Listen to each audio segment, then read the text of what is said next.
Bonjour, bienvenue pour cette table ronde sur l'impact de la cybersécurité sur notre société. Bonjour Cynthia, bonjour Bonjour. Eric. Bonjour. Euh, Ravi de pouvoir discuter avec vous donc pendant ces 45 prochaines minutes sur ce sujet aujourd'hui crucial. Avant d'abord de rentrer dans le vif du sujet, j'avais simplement envie déjà de vous poser une première question et que vous puissiez aussi nous expliquer dans un premier temps quels sont vos rôles respectifs, donc Cynthia chez Restena et puis Cédric chez Telindus. Bon, alors je commence peut-être. Bon, je suis Cynthia Wagner de la Fondation Restena et mes compétences auprès de Restena, c'est en fait de s'occuper de la sécurité informatique où je suis dans le rôle du CISO, donc du Chief Information Security Officer, et également un membre du Restena CSIRT dans l'équipe de sécurité des incidents. Voilà, c'est en fait ça. D'accord, très bien. Je passe à Cédric. Donc, moi, quant à moi, j'ai une double casquette, en fait, dans le sens où, d'un côté, j'agis en deuxième ligne de défense au sein de Proximus Luxembourg au niveau du risque, mais je gère également les services de cybersécurité et, de manière plus globale, le pilotage de l'ensemble du portfolio sécurité. On va avoir un aperçu aujourd'hui, mais c'est vraiment tous les éléments, de la prédiction, la prévention, la défense, la détection, la réaction et l'offensive. Donc, c'est assez complémentaire. Très bien. Merci beaucoup. La première question que j'ai envie d'aborder pour vous, Cynthia Wagner, c'était d'en savoir plus sur la mission justement de la Fondation Restena en matière de confiance numérique au Luxembourg. Quelles sont justement les missions et les rôles de la Fondation Restena? Ben, en fait, la Fondation Restena a deux rôles majeurs. Donc, d'un côté, c'est en fait tout ce qui est côté NREN, donc le Réseau national d'éducation et de la recherche, puis qui fournit par exemple la connectivité Internet aux écoles et aux instituts de recherche et tout ça, avec les services connexes qui sont également liés à la connectivité. Et de l'autre côté, la Fondation Restena s'occupe également de l'enregistration des noms de domaine. Donc, c'est le registre des noms de domaine sous le point ALU. Et un troisième rôle, en fait, c'est en fait l'opération du réseau du KIX. Donc, Restena fait en fait les opérations techniques du réseau de l'Intelligence Exchange du KIX. Ce sont en fait les trois missions de Restena pour l'instant. Et également, nous avons un CSIR qui est bien actif. Donc, nous avons notre propre équipe de sécurité des incidents également. D'accord. Et vous, Cédric, comment travaillez-vous avec la Fondation Restena? Quels sont vos échanges avec l'équipe de Cynthia? Mais c'est surtout au niveau de CERT.U, l'initiative des équipes de réponse sur incident au niveau luxembourgeois.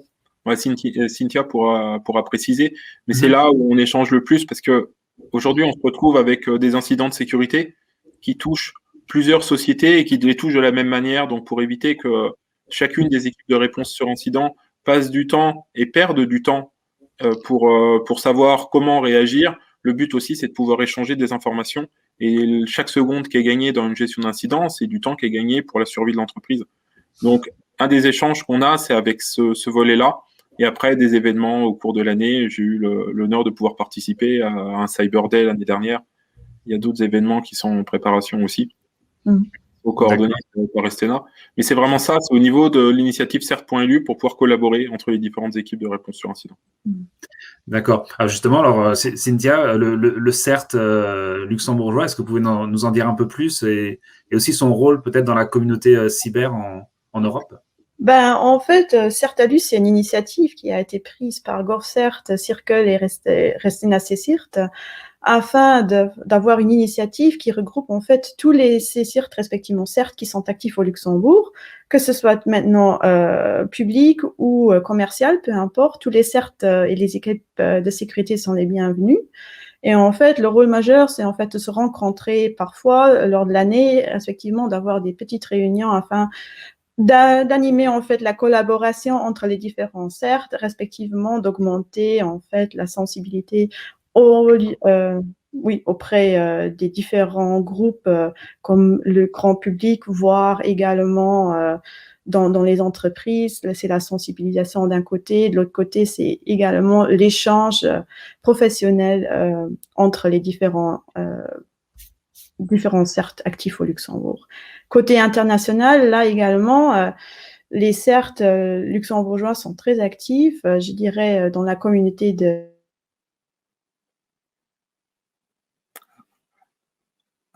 Alors, Cédric, peut-être que tu peux prendre la suite peut-être sur Oui. toi, la partie CERT, oui. On parle, j'espère que Cynthia va vite revenir, on parle de la collaboration. On a été à la collaboration, Cynthia. Okay. Oui. J'ai des problèmes de connectivité, je ne sais pas pourquoi, je ne suis pas connectée via Wi-Fi, mais bon, peu importe, je m'excuse. Donc, côté international, la collaboration est également là et les CERT échangent beaucoup avec les CERT également de toute l'Europe, voire de tout le monde, quoi. C'est en fait une plateforme pour un échange d'informations aussi. Alors, c'est très intéressant pour toutes les équipes de sécurité qui ne sont pas membres du CERT-ALU pour l'instant. D'accord. Et justement, vous, Cédric, par rapport au CERT luxembourgeois, vous l'évoquiez déjà tout à l'heure, quelle est son utilité aussi pour vous, pour Proximus? C'est des échanges, c'est vraiment autour des échanges d'informations, en fait. On en revient là, parce que comme on n'est pas tout seul, et si on se dit que les attaquants, eux, collaborent pour pouvoir organiser leurs attaques, la défense doit aussi collaborer. Et c'est vraiment ça, un des intérêts. Et après, c'est des échanges d'informations. On ne peut pas tout voir. Donc, on s'appuie aussi sur l'ensemble de la communauté pour avoir une veille active et pour pouvoir remonter des informations. Un autre avantage, c'est également lors des réunions. Comme c'est des réunions normalement en physique, c'est pas seulement si on a un souci, on s'adresse pas seulement à une adresse email qui a été fournie par quelqu'un, mais c'est une personne à laquelle s'adresse. En fait, c'est également un cercle de confiance qui s'établit là, en fait, ce qui facilite également l'échange des informations parce qu'on connaît tout le monde. D'accord. Justement, sur cet échange des informations et sur le sujet qui nous intéresse aujourd'hui, l'impact de la cybersécurité sur notre société, avec la situation depuis un an, on a vu que le volet éducation était en première ligne souvent en ce moment sur un peu sur les attaques, justement sur le sujet cybersécurité, avec l'éducation à distance notamment, les infrastructures, les outils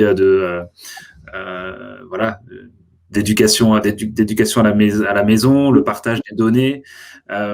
Quelles sont vos compétences, Cynthia Wagner, au niveau avec la Fondation Restena pour justement s'assurer que l'éducation, en tout cas à Luxembourg, est bien protégée actuellement? D'un côté, auprès de la Fondation Restena, nous avons 2 événements majeurs lors de l'année. C'est une fois le Data Privacy Day qui s'occupe en fait pour tout ce qui est la vie privée des données et tout cela. Et de l'autre côté, il y a le Cyber Day qui est en fait là, c'est une conférence d'une demi-journée qui s'occupe en fait, qui traite les différents sujets qui sont d'actualité au niveau de la cybersécurité afin de sensibiliser les personnes, également le grand public. L'autre côté, la Fondation Restena, elle a du matériel pour sensibiliser sa communauté. Donc, d'un côté, tout ce qui est au niveau des institutions de recherche et de l'autre côté également pour tout ce qui est école. Là, il y a du matériel qui existe, qui peut être consulté afin de sensibiliser les personnes sur la sécurité informatique. De l'autre côté, il y a également les différents programmes qui sont existants au niveau du géant. Donc là, il y a beaucoup de choses qui se font et oui, c'est en fait ça. Géant, tu peux peut-être préciser ce que c'est? Géant, c'est en fait un regroupement de tous les réseaux de recherche et de l'éducation de l'Europe. Donc, c'est en fait un grand groupe collectif qui fournit également la connectivité. Il ne pas la connectivité. Sur ce volet peut-être éducation, sur cette protection des données, à l'heure actuelle, on voit qu'il y a de plus en plus de cyberattaques. Cédric, vous, qu'est-ce que vous en pensez justement? Là, aujourd'hui, sur l'éducation à distance, un des grands risques, c'est les attaques de déni de service. C'est rendre les services indisponibles. Que ce soit le fait ça peut être des étudiants qui s'amusent à vouloir bloquer les serveurs de leur école pour pas avoir cours, ou ça soit des attaques qui soient beaucoup plus ciblées par des groupes, justement, pour perturber l'économie et perturber la société.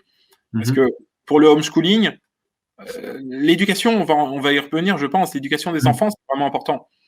Et donc, si pour des raisons sanitaires, on ne peut pas assurer l'éducation des enfants et qu'en même temps, les services Internet qui vont pouvoir remplacer ou qui vont pouvoir assurer les cours à distance ne sont pas disponibles, là, ça va vraiment avoir un impact. Donc, le déni de service, les attaques de déni de service, c'est un moyen simple pour perturber une société en ce moment. Après, on peut aller sur des éléments beaucoup plus ciblés, sur de vol d'informations, puisqu'on va traiter des données au niveau de jeunes, d'étudiants et d'enfants. Donc là, c'est vraiment important et c'est vraiment la responsabilité de protéger les données pour éviter ce genre de problème. Et justement, comment au mieux protéger les données au Luxembourg? Est-ce qu'il y a des outils, des organisations qui sont capables justement de prévenir, de sécuriser, d'intervenir si besoin? Côté éducation, maintenant, je peux juste dire, il y a souvent le problème qui est en fait des données qui fuitent, par exemple, par l'utilisation des outils non recommandés.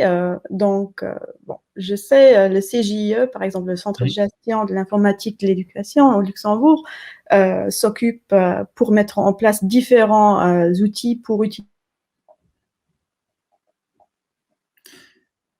Cédric, sur le CJIE, justement, toi. Pour se connecter.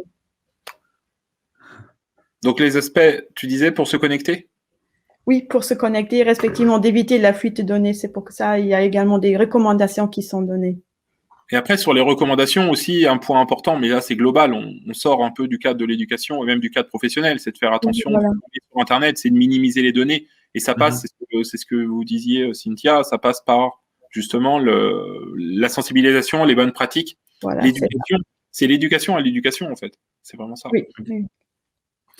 Et justement, comment éduquer au mieux les gens sur la cybersécurité? C'est vraiment de faire des campagnes de prévention, ou est-ce qu'il y a des bonnes pratiques qui existent à ce niveau-là, notamment?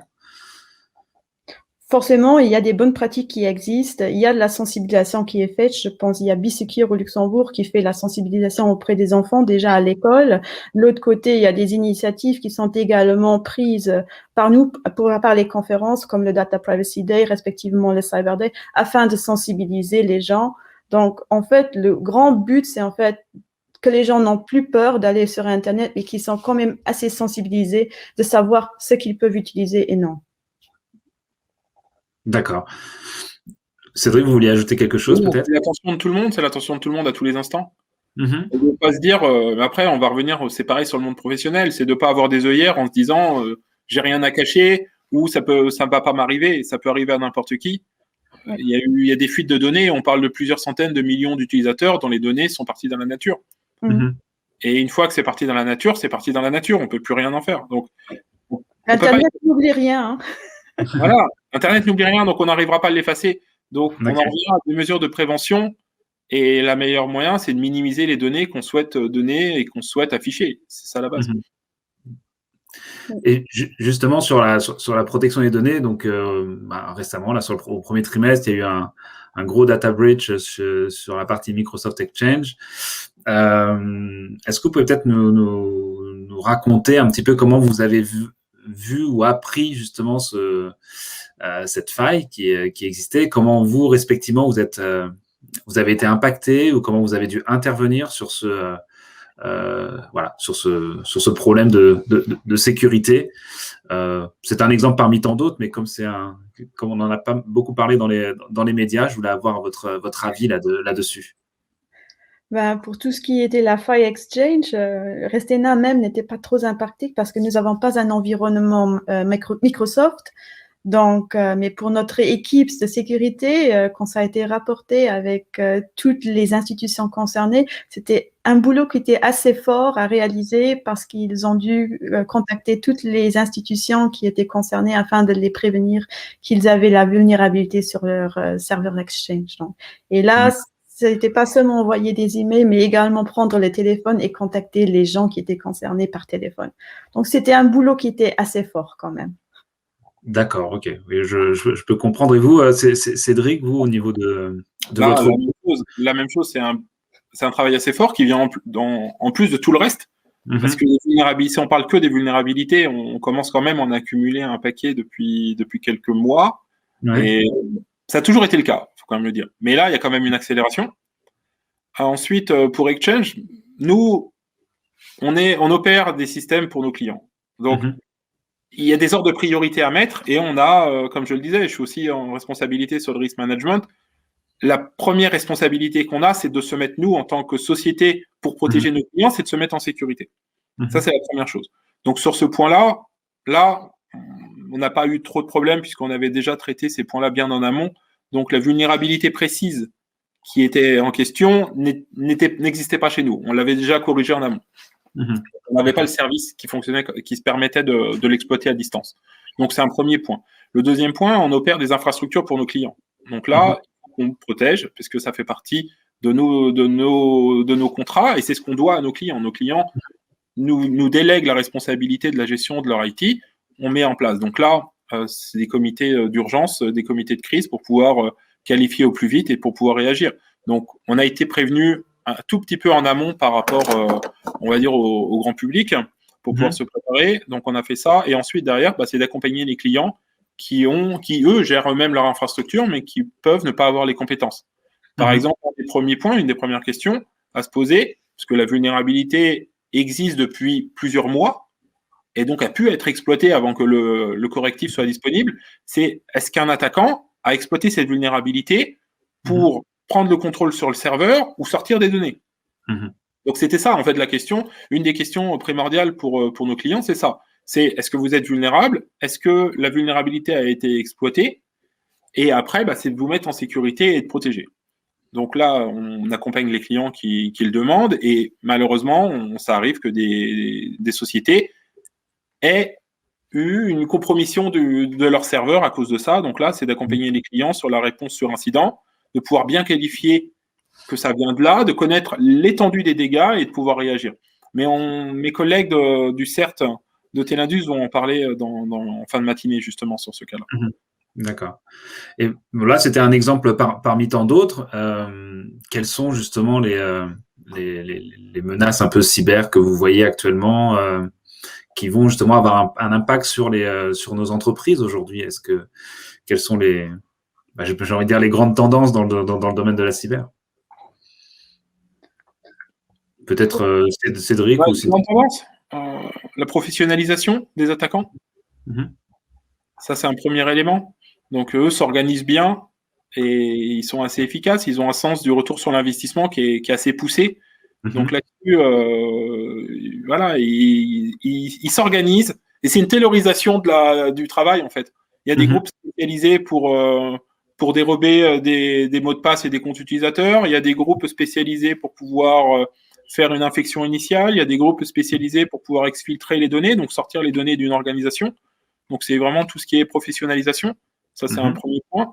Après, derrière, on va venir sur les vulnérabilités qui sont exposées sur Internet. Donc, les sociétés s'ouvrent de plus en plus, que ce soit sur la transformation numérique ou que ce soit pour des besoins de télétravail. Donc, j'aime pas revenir sur le Covid parce que ça fait quand même un an que ça traîne, donc on doit savoir. Mais il y a encore beaucoup de sociétés qui ont mis en place en 4e vitesse, si je peux le dire, certains accès à distance sans connaître les bonnes pratiques parce que c'est pas leur business. C'est normal. Ou alors, ils l'ont mis en place, mais ils ne vont pas le tenir à jour. Et le problème de ces systèmes-là, c'est ça offre des grandes possibilités pour les employés et pour continuer les activités, mais ça offre aussi des grandes opportunités pour les attaquants pour pouvoir rentrer sur les systèmes. Donc, l'aspect professionnalisation, ça, c'est un élément qu'il faut prendre en compte. Et la préparation. Une société ne peut pas s'improviser pour répondre à un incident. Le temps est précieux. Parce qu'un surincident, ça peut toujours arriver. En voulant corriger, on va mettre en place autre chose qui va être exploité et ça peut causer bien plus de dommages. Donc là, ça va vraiment être, ça faut vraiment faire attention. Et aujourd'hui, quand on parle de dommages, on va parler des ransomware qui vont chiffrer les données, qui vont les rendre impossibles à utiliser. Il faudra attendre une rançon. Ça de plus en plus et ça va de plus en plus vite et de plus en plus loin. Et avec des vulnérabilités telles qu'on les a vues, ça permet d'offrir aux attaquants justement ces moyens-là. Dans l'éducation et la recherche, c'est plutôt Côté recherche, c'est plutôt la professionnalisation des attaques, comme Cédric vient de le dire maintenant, respectivement les vulnérabilités. Côté éducation, je pourrais plutôt dire c'est un peu l'expérimental, disons-le comme ça, où il y a en fait les jeunes qui s'essayent aux premiers essais de hacking, voir si le site web de l'école tient bien, respectivement les scripts gratuits qui existent pour faire un déni de service. C'est plutôt les choses là qu'on observe quand même. D'accord. Et juste peut-être une question, vos équipes, combien de personnes, par exemple, travaillent dans vos équipes respectives, plus pour bien visualiser, peut-être bien comprendre un petit peu le nombre de personnes qui doivent intervenir à chaque fois sur ces sujets. Aujourd'hui, Cédric, chez vous, combien de personnes travaillent sur ce sujet J'étais adulte, en tout, cumulé pour toutes les équipes, pour tous les volets, parce que c'est pas une seule personne, on s'appuie aussi sur les autres compétences, mais si on reste que sur la sécurité, c'est plus de 70 personnes. C'est plus de 10% du personnel qui font que ça. Après, c'est pas le même ordre de grandeur que Restena. Hein. D'accord. Mais ça prend, comme je dis, ça prend toutes les activités. Là, on parle de la réponse sur incident, donc oui, les équipes du CERT qui vont réagir et qui vont aller chez les clients en première intention pour comprendre ce qui s'est passé, pour mesurer l'étendue de l'attaque, pour essayer d'isoler le patient zéro. Là, c'est 3 personnes avec d'autres collaborateurs. Mais après, derrière, il y a toutes les équipes. Si à un moment, on se rend compte au moment pour contenir une attaque, pour bloquer une attaque, il faut intervenir, il faut agir sur des firewalls, il faut agir sur des proxys, il faut agir sur n'importe quel autre système. On a les équipes qui font ça aussi au niveau de la défense. Quand on gère une attaque, on se dit il faut pouvoir aussi mesurer ce qui est en train de se passer. Je l'expliquais, on va contenir l'attaque, mais le but, c'est d'éviter le surincident. Donc, il faut quand même surveiller ce qui est en train de se passer. Donc, on a tout l'ensemble de notre SOC qui est là pour ça. Une fois qu'on va pouvoir calmer un peu, il va falloir reprendre la main sur l'infrastructure, il va falloir accompagner les clients à redémarrer leur business, parce que c'est vraiment ça. Là, on va s'appuyer sur les équipes sécurité pour remettre en place une architecture sécurité et toutes les équipes ICT et telco qui sont derrière. Donc, pour revenir à la question, oui, c'est 70 personnes que pour la sécurité, plus toute la force de Telindus Proximus derrière. Mais c'est pas le même ordre de grandeur que Restena et c'est pas la même chose. Non. La Restena, c'est une équipe, tout ce qui est sécurité, c'est une équipe de 5 personnes seulement qui s'occupe.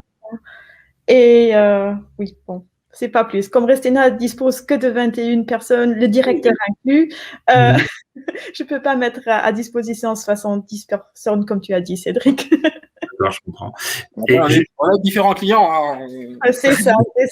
Une société, parce qu'on est quand même une société avant tout, comme je l'expliquais, pour pouvoir sécuriser nos clients. C'est dans un accident d'avion, la première chose à faire, c'est de mettre son masque pour pouvoir respirer et aider son voisin. Donc, il faut d'abord se mettre en sécurité. Donc, voilà. Et après, non, c'est pas assez. C'est un message. Mais il y a vraiment beaucoup de challenges. En fait, c'est ça. 70 personnes, oui, ça nous permet de faire beaucoup de choses, mais on a encore beaucoup de choses à faire. D'accord. Justement, au niveau des challenges, au niveau des choses à faire, justement, quelles sont les compétences actuelles peut-être que vous recherchez?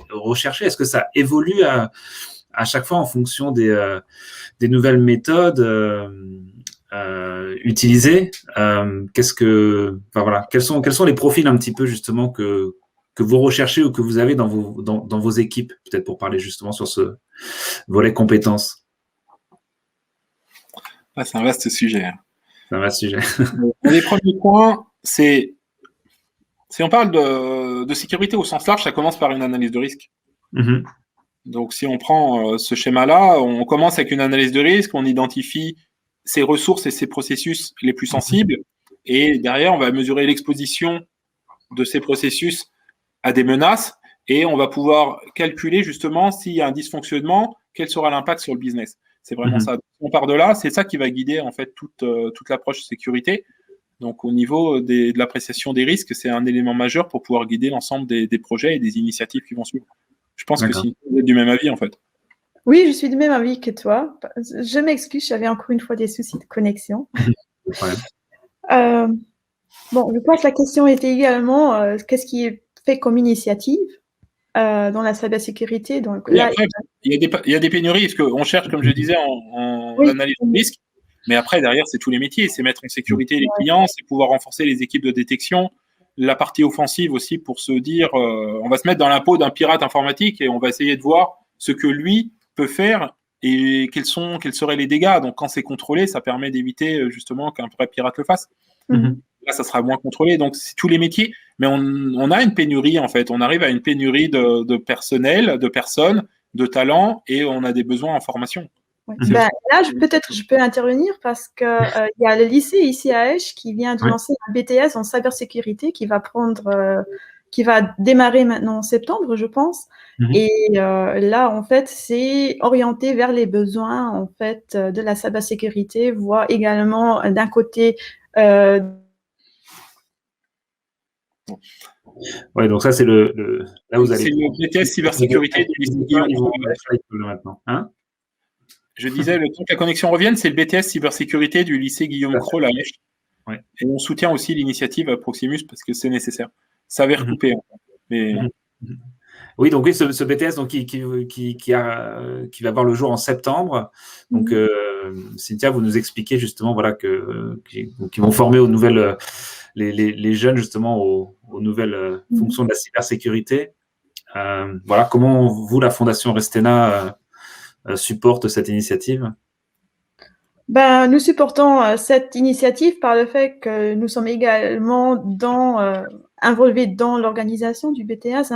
Moi, je suis par exemple un membre du groupe curriculaire du BTS et je peux juste dire que les étudiants vont voir plein de belles choses et également avoir, je dirais, des coachs qui sont très, très, très compétents parce que nous avons essayé à avoir les experts du Luxembourg également qui feront des interventions dans ce BTS-là. D'accord. Comme Telindus aussi, je dirais. Oui, on soutient le BTS, on en avait parlé, on avait rencontré le responsable du programme. Et c'est vraiment important pour nous aussi d'apporter notre expertise et notre expérience. Parce qu'on a tous fait des études, et globalement, et en fait, moi, de ce que je me souviens, il y a quelques années quand même, mais de ce que je me souviens, c'est intéressant, très clairement, mais c'est un retour d'expérience du terrain qui peut manquer le plus, à la fois pour montrer aux étudiants que ce qu'ils apprennent, ça a un impact sur la réalité, sur ce qu'ils vont faire après, mais également d'apprendre que ce qu'on apprend, c'est requis, c'est nécessaire, mais la vie professionnelle et la vie tout court, ça se passe pas exactement comme dans les livres. Donc, c'est d'avoir ce retour-là, en fait, ce retour du terrain. Et c'est ce que Proximus Telindus veut faire, c'est de pouvoir justement avoir des experts qui vont venir parler, compléter les cours en apportant l'expérience du terrain. Comme je disais, on gère des infrastructures pour de très nombreux clients et chaque client est différent. Chaque client a des spécificités et c'est ça qui fait en fait l'atout et c'est ce qu'on va essayer de donner aux étudiants, c'est de leur montrer un équipement de sécurité, une pratique de sécurité selon le contexte, ça fonctionne différemment et il y a d'autres attentes et il y a d'autres éléments à prendre en compte. Bien sûr. Et puis former effectivement les jeunes au métier de demain, parce que la cybersécurité, on est quand même parti pour un long moment, j'ai l'impression. Je pense qu'on parlera encore longtemps. Au niveau justement de l'impact de la cybersécurité sur la société, on a pas mal parlé justement de l'éducation. Est-ce qu'il y a d'autres pans de notre vie qui sont vraiment sujets à un impact de la cybersécurité? La vie privée aussi, hein. C'est pas exclu parce qu'on utilise l'ordinateur, voire le GSM également à la maison. Donc, on n'est pas à l'abri dans la vie privée, quoi.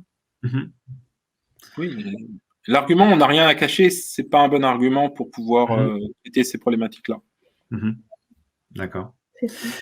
Et pour revenir à mon avant-dernière question, pour revenir justement sur le volet cybersécurité dans les entreprises, pour vous, à quel niveau la sécurité justement aujourd'hui échoue-t-elle dans les entreprises?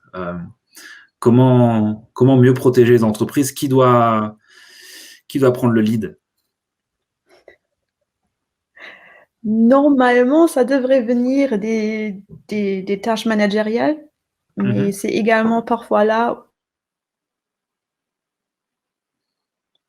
Donc, vous voyez, au niveau du top management, ça doit venir du top management.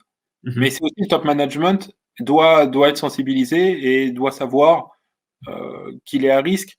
Le grand responsable d'une entreprise sera forcément plus ciblé parce qu'il est plus visible et on suppose qu'il accède à plus d'informations. D'accord. Donc, en été, c'est ça le point, Cynthia. C'est au niveau du top management. Il faut que ça vienne du top management, mais ils sont aussi la cible. Oui, il faut que le management soit également aux côtés des gens techniques, respectivement de la sécurité, afin de les supporter, oui. Parce que sans la soutenance du management, ça ne fonctionne pas. D'accord. Et ce sont également eux qui font le budget, quoi. Mais c'est exactement ça. Le meilleur plan de sécurité sur le papier, s'il n'est pas transformé en action concrète, il ne servira pas à grand-chose. Et il restera sur le papier s'il n'y a pas la signature du top management dessus. Et montrer par des faits et des actions que c'est nécessaire pour la société. Mais il y a une transformation de cet état d'esprit, en fait, au niveau du top management. Oui, ça c'est vrai. Ça, on le voit et c'est ce qui a changé en quelques années. Il y a cette conscience. Donc, en ouverture, Jacques Ruckert a dit que le World Economic Forum plaçait la cybersécurité dans les top priorités. Il y a des études d'assureurs qui font exactement le même constat. J'ai lu récemment dans la semaine encore, là au Luxembourg, il y a des études qui montrent aussi que la cybersécurité est dans les préoccupations principales. Parce que c'est une question de business, c'est une question de survie et c'est une question de confiance. Vous en parliez, Cynthia, au début, c'est de la confiance, en fait, la cybersécurité. Ah, c'est ça. C'est la confiance, oui. C'est ça. Et c'est ce que vous appelez aussi suivre les règles de l'art, justement. Peut-être que vous pouvez nous en dire un peu plus, justement, sur ces fameuses règles de l'art dans la cybersécurité en particulier?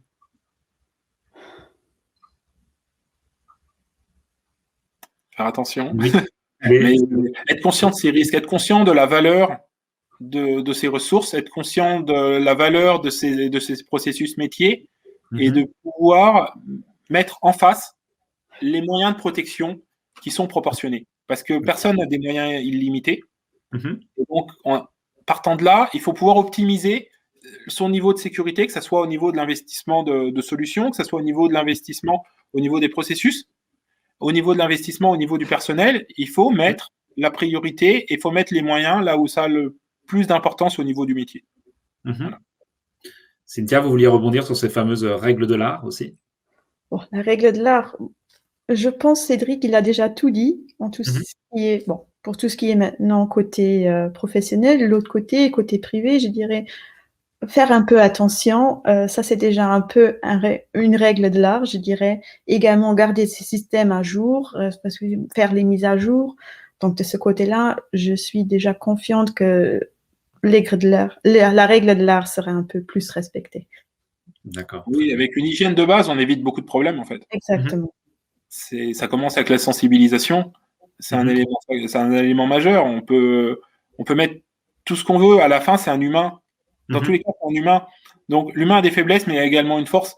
Et honnêtement, il n'y a aucun mécanisme technique qui sera aussi bon qu'un humain pour détecter avec un sens critique, pour détecter en se posant certaines questions. Mais pour ça, il faut patcher l'humain. Il faut lui expliquer aussi les nouvelles menaces. Il faut lui expliquer que si son numéro de téléphone se retrouve dans la nature, il y a des personnes qui vont essayer d'utiliser ce numéro de téléphone pour l'appeler, pour essayer de lui extorquer des informations, etc. Donc, et là, on revient à la sensibilisation. Alors, de l'être humain.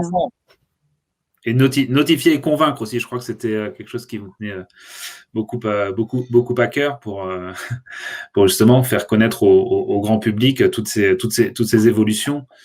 On voit notamment qu'il y a énormément de conditions générales d'utilisation d'applications qui sont régulièrement mises à jour. La dernière qui avait fait beaucoup parler d'elle, je crois que c'était WhatsApp aussi. Donc on voit aussi que ce besoin de transparence touche nous, utilisateurs finaux de ces applications. J'avais envie de terminer cette conversation aussi par peut-être un message que vous aimeriez faire passer à nos auditeurs, une note positive ou une réflexion peut-être que vous avez envie de partager avec eux sur à la fois sur l'ensemble de la discussion et puis sur le sujet qui nous intéresse aujourd'hui, à savoir l'impact de la cybersécurité sur notre société. Donc, je ne sais pas lequel des deux veut commencer, peut-être. Je vais laisser le mot de la fin à Cynthia Wagner. Moi, mon point de vue, c'est mieux vaut prévenir que guérir. Voilà. Il vaut mieux se mettre en sécurité avant de faire ce qu'il faut et d'éviter les problèmes, parce que quand ça arrive, c'est compliqué. On dit tout le temps, oui, un incident, c'est pas est-ce que ça va arriver, c'est quand ça va arriver. Oui, très clairement, et donc il faut se préparer. Il faut se préparer à réagir. C'est pas le jour J qu'il va falloir faire quelque chose. Donc, mieux vaut prévenir que guérir, c'est-à-dire aussi se préparer. Éviter, réduire sa surface d'attaque, réduire son exposition, réduire les opportunités que quelqu'un exploite ses faiblesses. Mieux vaut prévenir que guérir. Moi, je dirais, côté privé, maintenant, il ne faudra pas avoir peur d'utiliser Restena, l'Internet, par exemple. On va attendre juste que ça revienne. Peut-être, est-ce que vous voulez avoir un dernier mot peut-être pour la fin? C'est vrai qu'aujourd'hui, le sujet de cybersécurité est quand même hyper vaste. Comment nous, individus, on peut réagir peut-être sur quand une attaque nous arrive, ou quand on se fait voler nos données, comment doit-on réagir aussi, nous aussi? Cynthia? Oui. Quand une attaque nous concerne, c'est en fait réfléchir avant d'agir, je dirais. Donc, si cela nous concerne, changer déjà le mot de passe, essayer à sauver ces données, mettre les données en sécurité et au cas nécessaire également informer la police, par exemple. S'il y a vraiment des données qui ont fuité, qui sont d'une valeur très importante, respectivement, s'il y a tentative de vol, je ne sais pas quoi, informer également les instances de la police. D'accord. Oui, ne pas rester seul dans son coin. Exactement. Parce qu'il ne faut pas avoir peur, et rester seul dans son coin et ne pas remonter les problèmes, ça donne un sentiment d'impunité. Attaquant. Et donc, à partir de là, il y a un sentiment de peur qui va se générer et c'est pas ça le but. Oui. D'accord. Cynthia, on a été coupé juste sur le mot de la fin que vous avez envie de faire passer, donc je me permets de vous retendre la perche pour que vous puissiez aborder ce dernier point avec nous. Moi, je voulais juste dire qu'en fait, il ne faut pas avoir peur d'Internet, respectivement la cybersécurité. La cybersécurité, c'est un acte qui nous concerne tous. Et en fait, de rester vigilant et de réfléchir avant d'agir, quoi. D'accord. C'était ça un peu le mot. D'accord. Et puis donc, oui, former nos jeunes aussi, justement, pour les compétences et puis voilà, pour l'avenir aussi, si j'ai bien compris, avec ce BTS de la cybersécurité qui va donc voir le jour, avec voilà, vos équipes qui grandissent aussi au niveau aussi des compétences. En tout cas, voilà, je voulais vous remercier grandement pour cet échange ensemble. Est-ce que vous aviez envie d'aborder peut-être, allez, il nous reste 3 minutes, un dernier sujet, quelque chose qui vous tenait à cœur, peut-être une actualité que vous avez vu passer et dont que vous aimeriez évoquer pour terminer? Peut-être Cyclic, je laisse la parole. Il y a une très bonne série de webinars ce matin. Très bien. Eh ben, on va les écouter attentivement. Je vois également donc qu'il va y avoir une session de questions-réponses juste après cette intervention, juste après cette table ronde. Donc, tous nos auditeurs, restez avec nous pour pouvoir poser donc vos questions à Cynthia Wagner et Cédric Mauny.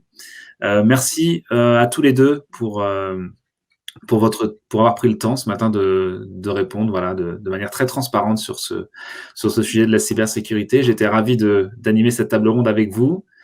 Et puis je vous souhaite une très bonne continuation dans vos activités respectives et surtout, voilà, restez aussi en bonne santé. Merci beaucoup. Merci beaucoup. Merci beaucoup.